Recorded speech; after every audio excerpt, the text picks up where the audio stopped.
د پښتو ژبې داسې ډېر متلونه دي چې پښتانه غلط وایي او غلط مطلب ته اخلي او هغه داسې دي وی خر پلار کا او مطلب په بار کا. د دې دا لیکنم خلک غلط وایي. دا داسې دي چې خر پلار کا او مطلب په بار کا. نو خلک دا متل غلط وایي وی خر پلار کا او مطلب په بار کا. نه، وی خر پلار کا او مطلب په بار کا. نو دا متل خلک غلط وایي. دا تاسو ټیک وایي. بل یو متل چې خلک ډېر غلط وایي، لکه یو متل دی وی چې د شپېتو شي نو د ویشتو شي. نو ډېر پښتانه وی چې د شپېتو شي نو لکه ډز وباسه او ویله. نه، د دې دا مقصد نه دی. پخوا به خلکو چې کله ودونه کول نو دوی به ډولۍ پسې تلل، او چې کله به د ډولۍ کور ته ورسېدل نو ډولۍ والا به هغه پورې ناوې دوی نه ورکوله تر څو چې به یې نښه نه وویشتې. نو دې کې به بیا ایکسپرټ کسان هغه وو چې کوم د چا چې به عمر ډېر زیات و، د چا عمر چې به د شپېتو و، نو هغوی به دا نښه په اسانه باندې ویشتلی شوه. نو د هغه ځای نه دا متل مشهور شو وی چې د شپېتو شي نو د ویشتو شي. بل داسې یو متل دی وی چې ځې ځې نو امازوله به راځي. دا بلکل غلط لوستلی کېږي. دا داسې دی وی چې ځې ځې نو د ابا زوی له به راځي، مطلب د پلار زوی له به راځي.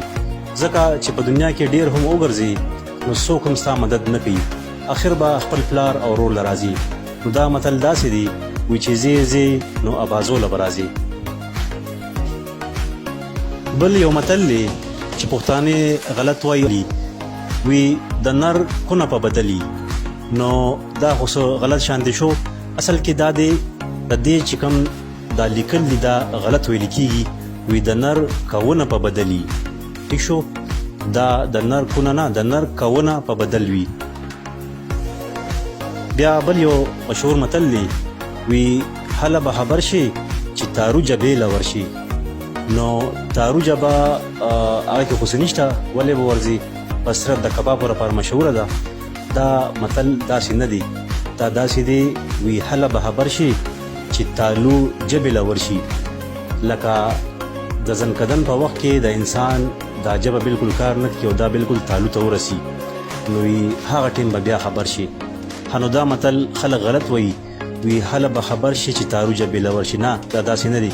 وی هله به خبر شي چې تالو جبې له ورشي.